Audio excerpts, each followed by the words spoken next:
इधर पीके है क्या? 20 साल से पुलिस में देखते ही पहचान लेते हैं कि कौन पीके है कौन पीके नहीं है। હવે ચાલો પીકે મૂવીમાં તો સાહેબે કહી દીધું કે દેખતા જ ખ્યાલ આવી જાય કે કોણ પીકે છે અને કોણ નહીં, પણ અહીંયા હવે રિયલ લાઈફ વાળા સાહેબ તો પોતે જ શંકાના દાયરામાં છે કે તે પીકે છે કે નહીં. જોઈ લો. શું નામ છે તમારું? આ હાથ લઈ લો, હાથ લઈ લો. કેમેરો નહીં, કેમેરાને નહીં અડકવાનું, કેમેરાને નહીં અડકવાનું. શું નામ તારું? સંજયભાઈ પ્રતાપસિંહ. અને કયો નશો કરેલો છે? તે શેનો નશો કરેલો છે? ફૂલ દારૂ પીધેલા છે. મા બેન ને ગાળો શેનો નશો કરેલો છે ભાઈ તમે? તમે નશો શેનો કરેલો છે? કશાયનો નશો નથી કર્યો.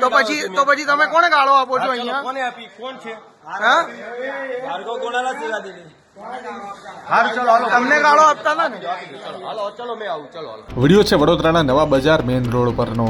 અહીં ટ્રાફિક જમાદાર સંજય પર દારૂના નશામાં પાનના ગલ્લામાં જઈને દુકાન માલિકને માર મારવાનો, દુકાનદારના મામા અને સુનિલ નામના શખ્સનું નામ લઈને તેમને અપશબ્દો બોલવાનો આરોપ લાગ્યો છે. આખરે કંટાળીને સ્થાનિકોએ પોલીસ કંટ્રોલ રૂમમાં ફોન કરતા પોલીસે સંજય રાઠોડની અટકાયત કરી હતી. તો મિત્રો, ખુદ વર્દી પહેરીને પોલીસ તંત્રને લાંછન લગાવતા આવા સાહેબોને લઈને તમે શું કહેશો? કરો કોમેન્ટ.